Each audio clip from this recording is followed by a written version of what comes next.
Two of the most iconic voices in golf are back to save the day and ready to entertain in their newly weekly video podcast. Kostis and McCord, off their rockers. Welcome, golf fans. If you're looking for rumor, innuendo, chaos, and confusion, we're about to set it straight. This is Kostis and McCord, off their rockers, a golf production. I'm Mike Abram. I'm here with Peter Kostis, Gary McCord. Thanks to our great sponsors. Today we're going to delve inside what's going on in professional golf. You guys want that? We try to give it to you. Peter, Gary, it continues to be confusing, maddening, crazy. What in the heck's going on? This is believe it or not. Believe it or not, are they ever going to figure this out? Believe it or not, rumor, conjecture, chaos, Yes. speculation, all of the above. Okay, just when we thought things were calming down just a little bit and we could get back to telling funny stories and doing golf instruction and having some normality to our lives, here we go. Maybe ready? this is normal. You ready? This is from some people that I got this past week. Okay. Rory, Okay. Jordan Spieth Fired supposedly had a 2-hour argument in Charlotte on Tuesday or Wednesday, arguing about PIF and the Saudis. And the whole thing. Yeah. John Henry, Okay. who's part of the SSG, right? Yes. He was angry in the Bahamas because he went all the way down there for a get-to-know-you meeting. He Yeah. thought it was going to be something more substantial. Well, it did, and Now- Tiger was the only one that talked to him. I heard. Yeah, and then Tiger and Cantlay and Spieth now they've kind of formed a triumvirate. They're trying to run the show. I don't know what Monahan's doing. Now we got Adam Scott's trying to stay in the middle, and Tiger voted Rory off the island. Yeah. So he's not going to be able to be. But a voting he was going to come back. He's gonna be and then part of the executive committee of the executive committee of the executive committee excellent. to do some negotiating, but he doesn't have a vote. Things So, should okay, get done there. So, I mean, seriously, this is more screwed up than a two-hump camel. so let me. Do you know what a two-hump camel is? Yeah, it's a dromedary. It's a horse designed by a committee. And that specifically is the problem. We have a committee, a board now. Let me go through and see if I can name.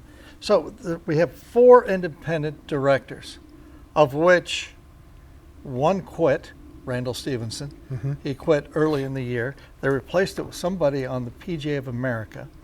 And then we've got Hurley and we have got Jimmy Dunn. Yep. Brilliant guys. They're on the board. They not so much want to still be on the board. They want They want out. They want out. And we got the commissioner. I guess he's still the commissioner, Jay Monahan. We've got now Tiger voted onto the board. We have how many player directors? We got Joe Ogilvy, who was voted on by the board, and we've got Tiger was voted on, and then there's 4. Let's see if we can name them here. We've got because this gets arduous on this. We've got we have got Spieth. We have got Cantlay. We have got. What committee are we talking about? We're talking about the board. Oh, the board. There's 7 players now on the board. We've got who else we got on the board? Adam Scott. Adam Scott, and there's one more would be 7, and that is Webb Simpson, right? that's right. Webb was off, but he's back. He's coming back He's on. back on yeah. because Rory got voted off the So island. that's 7. Yeah. We used to have 4. Yeah. But now we actually, in the old Let days, me we ask you a used to have question. 3. So in other words, here's what we got. And then you're going to have Yasser. If they get together, he's going to get a board position. Right. And we've got John Henry who's going to get a position on the board, whether it be on the for-profit board, I don't know what that is, and just the regular board. So in essence, I think I counted, there's 13 people now on a board trying to direct this rudderless ship going somewhere. And we've been doing this for what now? Was it January the 6th? They said they had June. January 6th was another insurrection. That was another one. That was a whole different Insurrection. day. Yeah, that's coming back to me now. So we've got this ship that does not really have a rudder on it going directions. I have no idea.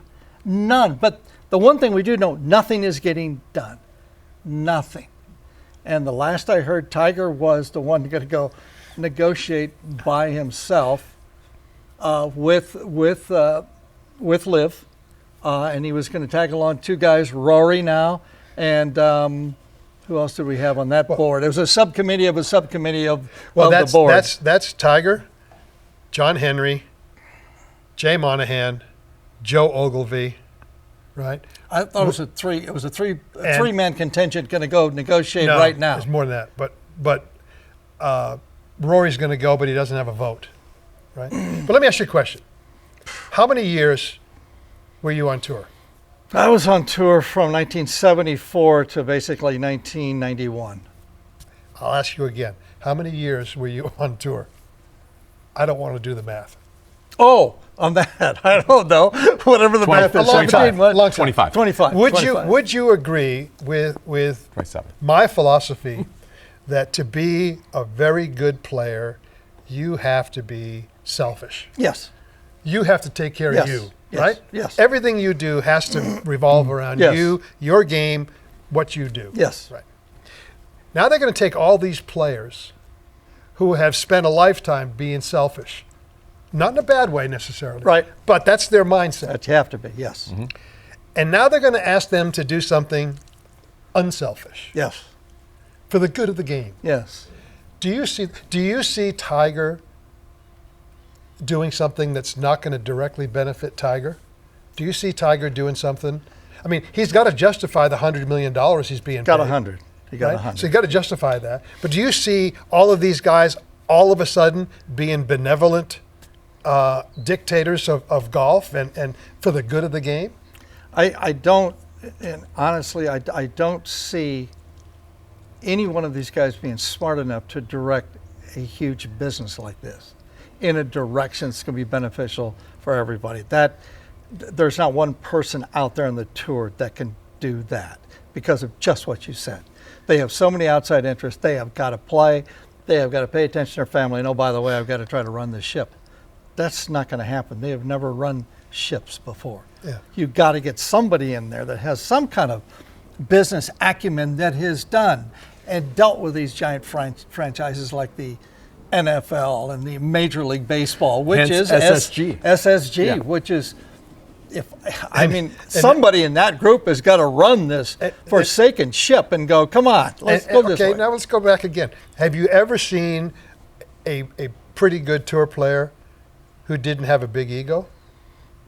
Some of them have a big ego and don't show it. Very few. I didn't say that. Right. I'm not saying they go out there and they pound their chest or whatever. Right. I'm just saying, every single one of them, you got to have an ego. You got to have You it. got to care, right? Got to believe in yourself. So now you got tour players who are selfish with a big ego, and they're going to walk into the negotiating thinking that they're smarter than John Henry or Arthur Blank or Jimmy Dunn or Yasser or who the hell else is in the room. Doesn't right? matter. And that ain't going to happen. No. Nope. Joe Ogilvy is considered smart by tour standards. No offense to Joe Ogilvy. He's a hell of a guy. I really like him. But in the business world, he's at best double-A ball compared to the major leaguers that are at the table. I give you my experience when I was on the board. I sat next to, in all the meetings, next to Joe Kirby, who was the CEO of Westinghouse. And they'd put all the stuff together and doing math or doing all this stuff. And you know, you've got a document that thick, you got to read and everything. And I'd lean over and I go, how are we voting on this one? And he goes, well, Gary, here's what the thing of the math says. Okay. And I go, that's how he did it. I didn't understand anything. Yeah. It was thrown at me. Now this was so many years ago when this tour doesn't have all the tentacles going down and all the businesses. This was very simple then. And I had no concept of business or what to look at, but I knew well enough to take the advice of one of the three guys we had at that time that were business people, because you know Joe Kirby and Del DeWin of Eaton Corporation, they ran businesses. Guys, what do we do here? Now it looks like they're trying to turn it to where we've got more players on the board, which majority, they have the vote than where the tour's going. That scares the crap out of me, actually. Yeah. I mean, it's and okay. So let's go on to a couple more things that has happened since our last podcast. everybody was shocked when Jay Monahan and Yasser went on CNBC on June 6th and made the announcement after all of the pontificating that Jay had done on the morality of the whole situation, to go there and say, nah, we're going to form a merger. We don't know exactly how it's going to be, but we're going to get together, right? Mm-hmm. Yep. Now, this past week, arguably the single most vocal person in golf against the Saudis, against the blood money, against the whole thing, Brandel Chambly has come out and said, we got to get a deal done. Mm-hmm. What are your thoughts there? As you know, there's a lot of juxtapositioning going on within the world of golf.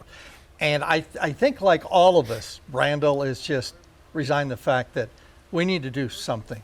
We can't sit around and do nothing. It's not working the way it is. It's not. It's not working with the players. It's not working. Good God, it's not working with the sponsors. You've seen all the hullabaloo now with RBC now coming out and directing the tour. You guys better get this mess fixed. Wells Fargo. Because we're big sponsors. Wells Fargo, Honda, all these sponsors now are going, well, what the hell is going on? You're getting no ratings. Where you're trying to milk us out all these dollars. You guys run it, and then you're giving us tournaments we don't want in the position of elevated tournaments, none. So this whole thing again is chaos. And the only way you're going to get anything done, I think, is everybody's got to get together. The bottom line is you got to get the best players together as many times as you can. That is the goal. 4 I don't times care isn't where enough. they play, Yeah. but get them together. Get them together to play it. That's the essence, because we live in an era now where there's no needle movers at all. None. Tiger's the needle mover. He is. And At some point, somebody's got to realize Tiger's career is over. God bless him. They're not giving up, Peter. He was. They're not giving up. He was the alpha male for so many years. His golf game was spectacular and whatever. But he's gone through injury. He's gotten older. I agree. He's gone through I so many agree. things. I think we got to realize that it's time to move on past Tiger. At least Tiger that we used to Well, know in terms of his quality But of play. the ratings go sky high When he when plays. they think he's going to find it again. Yeah. And until he finally can't finish If- 18 holes, and then they're all going to go, okay, If your now bus- we're going to go to the next one. Who's the next one? If your business model relies on Tiger finding his game again and being the Tiger of old, you got a pretty shitty business plan. Looks like it, doesn't it? I mean, it's not It good. looks like it. And by the way, Right? instead of And- one guy directing it, and why I've don't we been- have 30 guys trying to direct it? Sure. That's good, too. And I've been the biggest advocate for Tiger in the sense that I think he's earned the right to go out of the game on his terms. I didn't want him to go out due to injury. I didn't want him to go out, limping around the golf course. I thought that was pathetic. He didn't deserve that, right? But we also have to be realists and say, you know what? He has gone through these things. He is a different person. And he's still going to be involved in professional golf, but we can't hang our shingle on him. It's not going to work. So now They're doing it. My question is, where do we go from here? Now we're going to get to conjecture and speculation. Where do we go? Where do we go? What kind of deal do you see being done? The same deal I've been prophesizing, that you have to take in television, in sports, you got to take the animosity and you got to use it. It's the Lakers against Boston. Okay? It is, in the old days, it used to be the Packers. The Packers are always playing, who are they always playing in The Bears. the Bears, the Giants, whatever. Okay? And you take that. There's conflict. Well, we've got conflict now. It's built in. Here it is. It's LIV, and it's over there. And they've got some of the best players in the world over there. They're not playing over here much. Okay? So why don't we just take these two tours, get them world ranking points, again, go by the DP World Tour, okay, which is the European Tour, which, by the way, is nothing more now than a feeder tour, because to the the top PGA 10 Tour. spots from there get to play in the regular, and they're all doing They're it. doing it. So why not, Yasser, go by that. You've got world ranking points. You've got a whole tour. Now you can go, and now you get world ranking points, and let's say the top of the pyramid, 75 guys play all around the world, and they play 5 to 8 times a year. You've got the tournaments on the DP World Tour. You've got the Asian Tour that they own. Yep. You've got LIV. Yep. Right. Yep. Combine that, however you want to combine that. Personally, I think LIV should morph into. This is a new one. I think that LIV, as we see it, 54 holes, shotgun start, whatever, should morph into the World Senior Tour. Take worldwide Senior Tour players, because the Champions Tour here is a snooze fest. You can't Okay? sell that. And I couldn't sell that. So you let LIV morph into that, and you change the format that they're currently using. Go to 72 holes. That's what everybody wants. Put them on the elite. Have signature events on the DP World Tour, like you have signature events on the U.S. Tour. Let those players that signed go play those events. Take the top, pick a number, top 50 from each tour, PGA Tour and the DP World Tour or LIV Tour, whatever you want to call it. I think you called it the Galaxy Galaxy Tour? World Tour. And you put them together 10 or 12 times a year, plus the majors. There's your 16 events where the best players are playing against each other, and you got people rooting. You got people, some rooting for, some rooting against, but you got everybody rooting. You need that. Gary, does it give you, believe it or not, you're encouraged and you have hope because the PGA of America actually gave spots to LIV players for the PGA Championship. So obviously they want some sort of unison. Yeah. And the Masters want some sort of unison. These are all privately run tournaments, not of the PGA Tour. Okay? And it's going to be interesting to see what the Open does this year. Will they do the same thing? I will guarantee you the U.S. Open and the British Open, the Open, will not acquiesce. It's going to be interesting They're going to be stuck. They're going to change the rules for the Ryder Cup. They're going to get Rahm in there somehow. DP World Tour's They already already have. said. Yeah. Yeah. So everything's trying to coalesce. And for whatever reason, we're not getting it to coalesce into, guys, our talent is deep, but there's nothing that's going to sell that talent. No, there's no Tiger. So therefore, it's conflict between two tours are going to sell. And the problem with that, I mean, how many guys, okay, I'm a devil's advocate, I'm on the regular tour, I am PGA Tour, and I am playing like hell, and all of a sudden there's 6 to 10 more tournaments worldwide for 30 million, let's say, okay, top 75 in the world or something. We got congestion now because you've got 4 majors, you've got the FedEx Cup, you have got now these tournaments, plus you got to go back and play your regular tour, whether it be each one. And I know I've talked to a couple of the LIV guys about that, and they said that would be 25 to 30 events, and they're not going to do that because they're playing over there because they can play 14 events now. And I'm laughing because you make mentioned FedEx Cup points, and I can't tell you the number of times I got reprimanded for not mentioning 500 FedEx Cup points for a win. When's the last time you heard that? It's nothing but money now, right? From your former employer. Yeah. Well, and on the tour. And, the tour. Yeah. And by the way, that was always our second event of the year, and we'd have to mention FedEx points when there's 44 tournaments left. Really? Yeah, you got to say it so many times. So also, I'm envisioning this negotiating table to show you how screwed up this is. On one side, we have all of those people we mentioned from the PGA Tour SSG side. Who's sitting on the other side? One guy. One guy. He's going to win because that one guy's got the most money. I'm going to tell you right now. It's not a fair fight. I'm going to tell you right now, if they screw around with him too much and try to change the negotiations too much, he's going to walk away, and then it's game on. Might have done it already.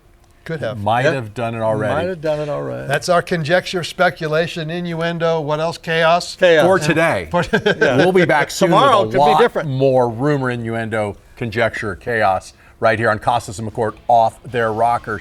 Don't go away. We've got help for your golf game. Coach Kostis will be here with a great tip that will help your game, and we've got a lot more to come right here on Kostis and McCord Off Their Rockers. Kostis and McCord Off Their Rockers, a golf production, is brought to you in partnership with Golf Magazine and Golf.com. Peter Kostis and Gary McCord give their one-of-a-kind perspective featuring no-filters takes, irreverent humor, and unparalleled understanding of the game. You can subscribe to Off Their Rockers for free on our YouTube channel or wherever you listen to podcasts. Kostis and McCord Off Their Rockers is made possible by the generous support of sponsors, including Foresight Sports, with the #1 launch monitor on the PGA Tour, the Quad Pro, and their amazing simulators. Kostis and McCord Off Their Rockers isn't just a copycat golf podcast. It breaks the mold, offering premium video and audio content that entertains, educates, and connects. With Peter and Gary's friends like Jim Nance, David Faraday, and more, behind-the-scenes stories and instruction, making each episode an adventure for those who live and breathe golf. On Off Their Rockers, the future is bold, the banter is sharp, and the fairways are limitless. We hope you enjoy Kostis and McCord Off Their Rockers, a golf production. Hello, friends. It's Jim Nance of CBS Sports, and I urge you to like and subscribe my brothers, Kostis and McCord, Off Their Rockers right now. You'll enjoy it. Now it's time for Coach Kostis. Peter gives us some great tips to help our games. You know, what's the difference between the driving range and the golf course? Time's up. Here's the answer. This is the driving range. It's a whole pile of golf balls. This is the golf ball on the golf course. One ball, one try. That's why we call this drill one ball success patterns. At some point in time, you have to learn, once you develop the technique of your golf swing, you have to learn how to do it with each club on demand. It's not a matter of trying to roll another one over and repeating that shot. Block practice like that is important in developing your skills, right? But one ball after another with the same club never happens on the golf course. So what I want you to do is literally learn to play the golf course on the driving range. First hole's a par 4. I'll take my driver. I'll tee it up. Now in my case, to make it even a little bit more realistic, I've got my new Foresight Quad Max, and it's going to tell me how far I hit it, so I'll have a good estimate of what my second shot might be.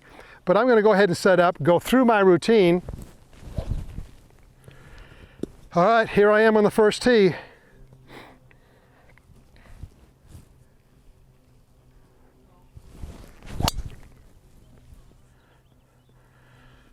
All right, that was pretty good. That should leave me,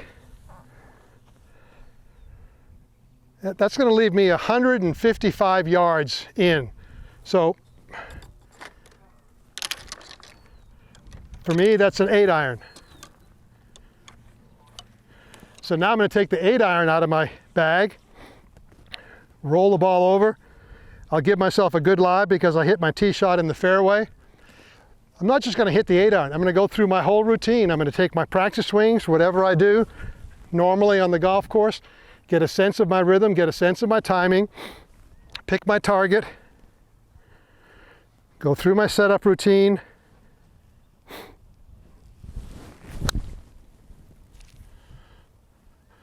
There we go.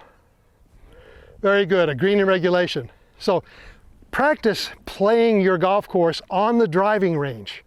Create one ball success patterns. Trust me, it'll help you shoot lower scores, and it'll really help you feel more relaxed when you go to the first tee. Boy, that's such a great tip from Coach Kostis. Peter really helping us take our game from the driving range to the course. And we've got another special treat for you. We've got an interview with Brandt Packer, one of the legends in live television golf production. He worked with Peter and Gary 4 years. We're going to talk about some great stories that they had together, as well as what's going on in the world of televised golf production today. Remember to like, subscribe, and share with your golfing friends. You can find us, of course, on our YouTube channel and on anywhere you listen to podcasts. And thanks again to Foresight Sports and their unbelievable launch monitors. #1 on the PGA Tour, the Quad Pro and the Quad Max. And their simulators like Sim in a Box. It's in Peter's house. It's fantastic. It's a great way to improve your game and to get better. Now let's get back to Kostis and McCord Off Their Rockers, a golf production with Peter and Gary. Mike Abram here with Peter, Gary, and we've got a special guest today. You've given us so much great feedback on how much you love these Believe It or Nots, and a lot of it's been talking about the PGA Tour and television. Well, today we've got a very special guest, someone who's got decades of experience producing live television, CBS, NBC, the Golf Channel, and a good buddy of these two, Brandt Packer, is with us. Peter, Gary, Brent, thanks so much for being with us today. How are you doing out there? I'm doing great. I just want to make sure I am getting paid for this, right? Yes. I haven't had a paycheck in a while. I want to make Checks in sure the that mail. is happening. Should be good. Okay, good. I'm all in then. Whatever we need. Can I first ask you, Brent, when did you first meet these two guys, and what was your first impression? My first impression is the same don't. impression I have now, which is not. I'm not going to say a word. I graduated from the University of Tennessee, and my father was a broadcaster for CBS who did college basketball for years. I moved to New York that following day and became a broadcast associate at CBS. And my first golf event was Davis's PGA Championship at Wingfoot, and then became part of that crew. I grew up with Nance. He's a second brother. Met him in '85 when I was 11 years old.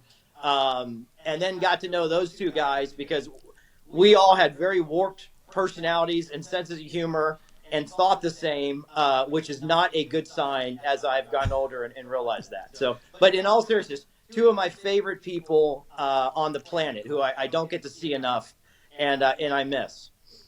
And just so that everybody knows, he kind of glossed over his dad, but his dad is Billy Packer, Hall of Famer and longtime part of the CBS family and a man who's missed terribly. Yeah, I appreciate that. He loved you two guys. I remember you were talking about the PGA Championship. Did you remember? We got released. It was, I think, And had to come back. third round. Yeah.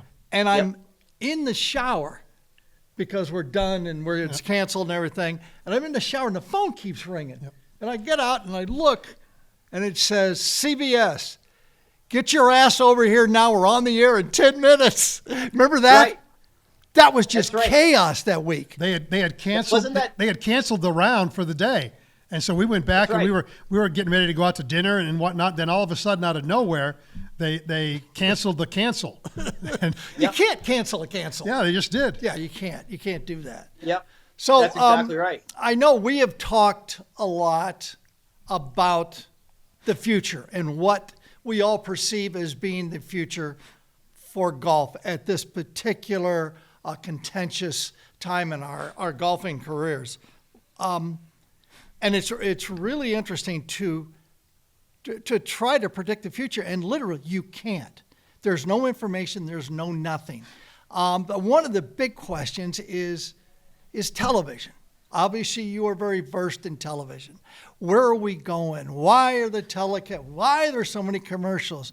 Why are the announce teams so bad? All of the why about how bad everything is. Can you give us a little look into the future, Brandt Packer, if you took over and you had carte blanche, what would you do for a golf telecast 20 years from now? Where do you think it will be then if you've got a crystal ball to look? I don't think I can go that far. I mean, I think it's hard to look 20 days from now. I think it's important to let's look at the current landscape, because I think the networks should be defended a little bit in the fact of what the current landscape is. And then you can take it. And what I mean by that is, and it'll take me a minute to get into it. You had the last TV negotiations, right? Yep. And they went up, 60% through 2030? So these networks, I was part of Comcast during COVID, and I thought as a viewer, what CBS did was tremendous in terms of what they had to do to keep it on the air. I know from Comcast perspective, they still paid us throughout that. I was part of the first one because we took over Fox's USGA gig. And so I was part of the first one back in August when I did the USAM at Woodmont. And what had to go through for that to happen, you had double the trucks because you had to stay 6 feet. There were only a certain amount of people that were allowed in the trucks. You had flights, the cost went up, hotels went up, rental cars went up, food went up. So, and then that inflation never came down when COVID kind of did their thing. Then you take in, now there's a new TV agreement, which is up 60% through 2030. And what you're getting in terms of your return on your investment, if you just think about it, you're getting the same thing if you're the networks, right? So the current landscape is, if it's, and we had an executive that really was pretty smart in terms of what he said at NBC was, if you treated this with your own money, how would you spread the wealth with your own money? And I think that's what these networks are going through right now when they have to say, hey, our return on our investment is at best equal. I mean, I can make the argument it's worse. You don't know who's in the fields. Like you guys have talked about, you've lost the villains. You've lost the people that people really want to watch, and they have to make their money back a certain way. And so if you take the current landscape, when I last produced, and I imagine it's the same, you basically had 6 commercials an hour. So over 3 hours, that averages 18 commercials. And you have to take those, and they're 2.5 minutes each. So you either have to, front load your commercials or back load your commercials. And no matter what you do, the current landscape of golf, Twitter, and everyone's going to complain about that. So I think it's important to start there and know where we are.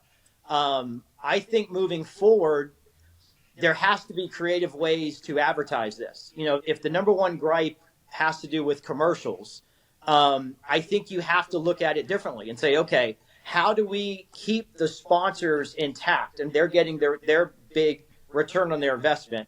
The networks still have to make money on this. When we did the USGA package for NBC outside the US Open, when they went commercial free, Rolex put a ton of money up there. So, when I would do the USAM or the US Women's AM, we were commercial free. Now you had to do Rolex pops and you had to do things to make up for that. But I think that's the first thing you need to do is look at how can the network structure these broadcasts doing the advertisements in a different way, because that to me is the number one gripe. You can do shot tracers, you can do all the little stuff, but the actual essence of the telecast are the golf shots, and it's the only event in sport that you go away from it and they keep playing. It never happens in football, never happens in basketball, never happens in baseball. There is a stoppage of play. So I think you have to get creative and say, okay, something's got to give. The networks have to give a little bit. The tour has to give a little bit, because the product, that would be the number one thing. And then all the other stuff to me would be icing on the cake. Okay, in keeping with that theme and keeping with our theme of speculation, innuendo, believe it or not, I say golf is going to be moving to streaming, to pay-per-view at the end of this next contract. What say you? Well, again, reading the Sports Business Journal's column, that the first domino that could fall, if you look at it, would be the USGA's contract with Comcast and NBC, because they took over the Fox gig, and I believe this is the year where the exclusive window opens up. And if they can't come to agreement, then it opens up to everyone else the following year. If it's true also, what reports are saying is that NBC wants to bid on the NBA, you've got to wonder how much money is there left over for the USGA package. I have no inside knowledge on this. I'm just reading what the articles say. So you take that and go, okay, who else is open to bid the USGA events? Is it ESPN? Is it Turner? Now, everyone wants the US Open, but if the same deal is the same moving forward as what they have with the Fox, that you have to get 8 of those championships, do you really want to bid that money on the 8? And you look at what Netflix did with the WWE. They spent $5 billion to get the rights to Raw, Monday Night Raw, and the video library moving forward. So who would be the first one to say we are going streaming exclusively? Like, if they're going to pay $5 billion for Monday Night Raw that's scripted, I can't imagine what they would pay for the USGA package, or if this World Tour, like, I've listened to everything you guys have said, if that's going to fruition within a couple years, and that becomes a bidding process, are they single tournaments that are being bid on, or are they a package that's being bid on? I got to imagine, that somebody is going to take the leap of faith going to the streaming world sooner than later. I think you have to. I mean, there's too much money out there. Let me ask you this, and I'm hearing reports, and you probably know this too, that Augusta has been working on this thing called AR, okay? Augmented reality versus virtual reality. Virtual is everything's made up, virtual reality. Augmented means you were put into a position, you physically, okay? Spanky, you are put into the deal.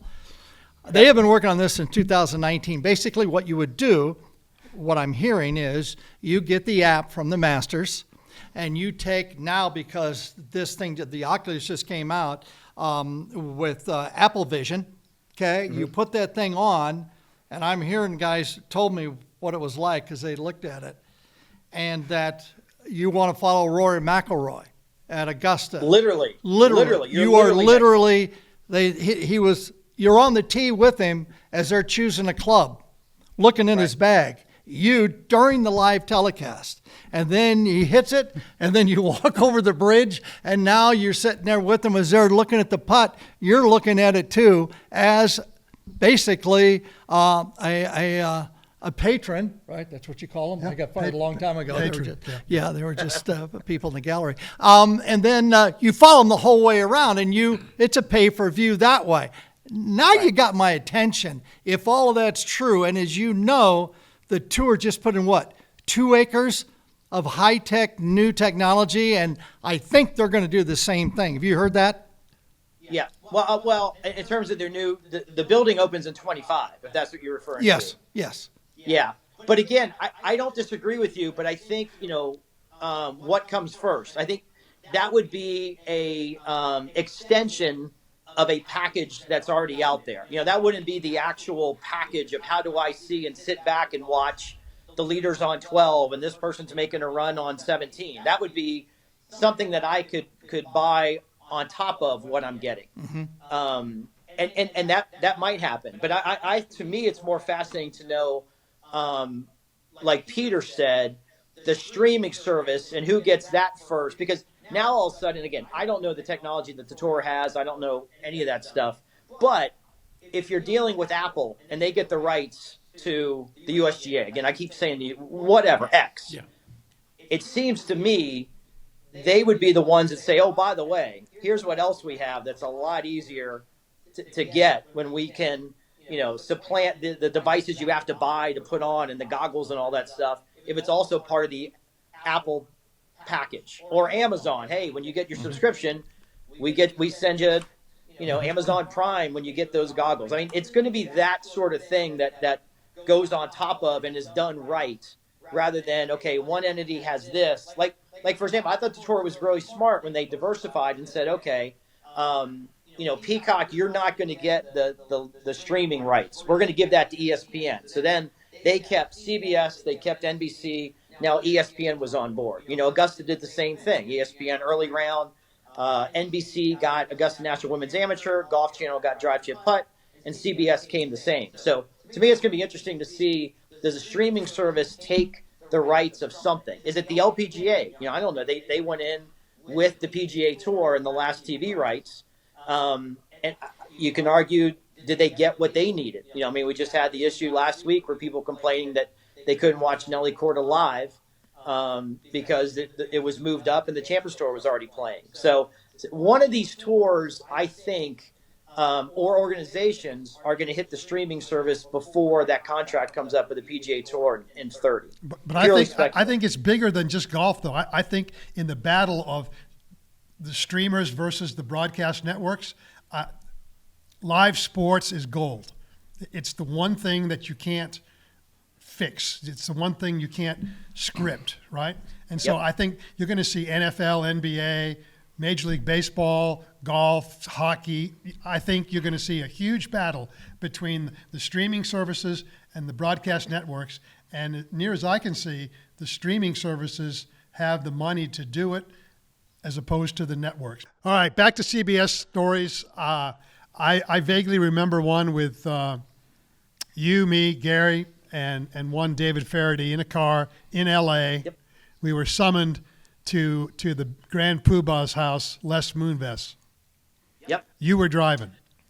So, as you know, I don't drink. I have nothing against it. Never drank. So you guys immediately said, you're driving. You're driving. I said, no problem. And you guys hassled me to no end. And Les lived in Beverly Hills on top. Remember that it was that big circular that went on top of the hill. So I'm driving. And as we get kind of to the bottom before the hill starts, I turn into a driveway. And Gary, I think you were in the front, and you were like, this doesn't feel right. And I didn't say a word. I parked the car. So David gets out and starts walking and goes in the house. And Gary, you go, is this it? I said, no, I'm just pulling over to take a break. And you're like, wait a minute, this is not Les Moonves' house? I said, no, it's not. I'm just sitting here. So Peter goes, we should go get David. And Gary goes, no. We're sitting right here. No one moved. So we all sat in that car for 2 minutes. None of us said a word. None of us moved. Next thing you know, David comes storming out of the house, gets in the back seat, and all he says is, asshole! And we laughed for 20 minutes. Then we go up, we go into Les Moonves' house. And Peter, which one was Barbara Bach or Catherine Bach? Which one did he think it was? Catherine Bach was there from the Dukes of Hazzard fame. And so David, unfortunately for David, thought that she was Barbara Bach married to Ringo Starr.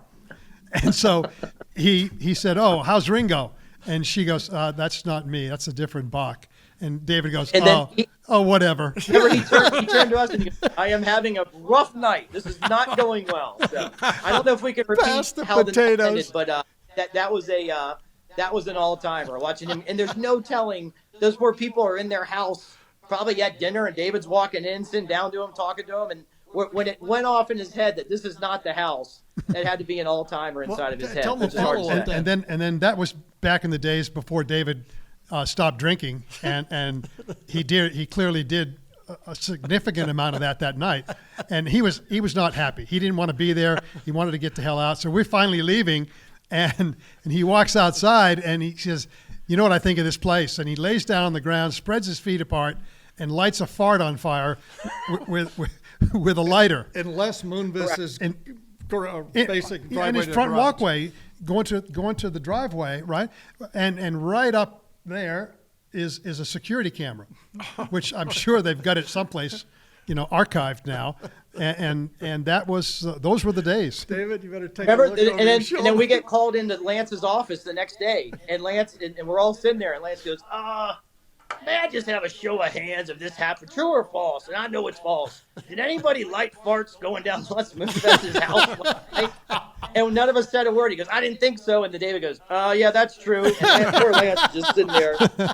Lance thought he was going to get fired on the spot. That was a pretty long final round there at Riviera. All-timer. Oh, my God. God, that was fun. Oh, God, those days. So, we're looking at all these different scenarios that could take place with television, and I'm going to throw me into this mix on these ratings and things. I watch golf now.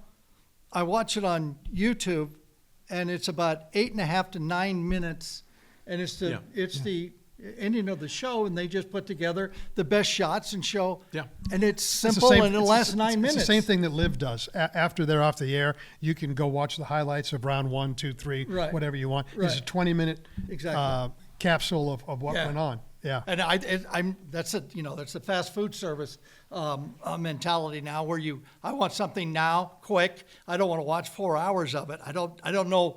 Do you think that's a problem with golf, the length that we're on the air? And let me give Spanky, when I first started working with CBS in '86, we were on for an hour and a half. That was it. And by the time remember Nance's first show? Yes. Nance did Doral, and he was on the 15th green. And this was '86. Jim's first year was the fall of '85. And he prepared and had notes on everybody. And his first show on Saturday, groups were coming through 15, and I think a basketball game might have gone long. Not by much. Exactly. And they came on the air, and the last group was on 16T, and Frank's like, "You're clear, kid." And Jim's like, "Hello, goodbye, friends," and off he went. Never got on the air. That was the same tournament, however. I got in trouble. Was there not a playoff? Yes. Okay, this is a good one. So, that same tournament, Jim's first was my second.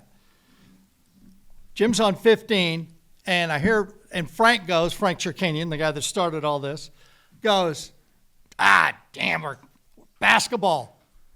No, it's a boxing. Boxing's taking over. We've got a set. And what's that mean? Just stay in place. What was it, 45 minutes later? 45 minutes later, all of a sudden, bing, bing, bing, come on. Okay, here we go. Boxing's done. The playoffs already happened. It's gone through. We know who the winner is. We know what happened. And he goes, Nance, go join McCord on 16. You do the play-by-play. Gary, you take it from there in the first hole of the playoff. So I didn't know this. This is great. Yeah, so this is treated as live. You can't do that then, okay? Because it's for sure. Now there's computers now, right? So treat it as live. Nobody's going to know. Nobody's going to know. So make it look good. Okay. So Jim's there and he goes, okay, it's Hubert Green against Andy Bean. Yep. It's a dogleg left drivable hole. So I get there and Jimmy throws it and he goes, Gary, what do you think? I said, well, Hubert's going to take his 3-wood. He's going to play it out to the right because he hasn't got the length that Andy Bean does. Andy's probably going to give it a shot at the green. And Hubert's going to set the ball, try to get the ball in the fairway to give Andy a little bit something to look at. Of course, he hits a 3-wood there. And I said, Andy now is going to take a dead aim at it and see if he can hit it on this green or in the bunker by the green. Boom, hits it in the bunker by the green. I saw the thing an hour and a half ago. And Jimmy keeps going like this. What are you doing? Don't do this. So now we get to the putts. Because you're really good when someone says, don't do this. Just you're don't. So I called their second shots perfectly, where they should hit it, they did. And then the deal was the last putt, Hubert left it like that short, and he was against the grain going up the hill. I said, this putt here today, all these putts have been left short. Yeah. So I said, it's going to be very difficult for him to get it there. And, of course, he leaves like this right in the middle. And Jim, again, is looking. Now Jimmy is laid out. He's not saying a word now. He knows he's in trouble. If he takes any part of this chicanery, he's done. Yep. So I just took it, and I said, okay, now Andy Bean, he grew up in Florida. He understands the grain. He knows this grain is right to left on this 8-footer. And he's going to play a little more break than he thinks because the grain's going to take it in. Of course, I saw it an hour and a half ago. He'll center cut this. Boom, in the middle. Jimmy doesn't even take it out. He just goes and looks at me like, go ahead. And I said, well, there it is. Andy Bean for his 9th win wins on Bermuda. What a great win. Hubert Green got close. But we'll see you next week in Hilton Head or wherever. And Jimmy just goes, you're in trouble. And I get this in my ear. McCord, I need to see you in here right now. So I went into the trucks and sat down. And he looks at me and he goes, what the hell is that? I go, well, you said treat as live. And I said, Frank, this is my second tournament. I wanted everybody to understand that I kind of knew the game and knew where these guys were going to hit it. He goes, you can't do that. I go, well, I did it. I didn't get fired either, by the way, not then, but that's dead truth. You can ask Jimmy on that one.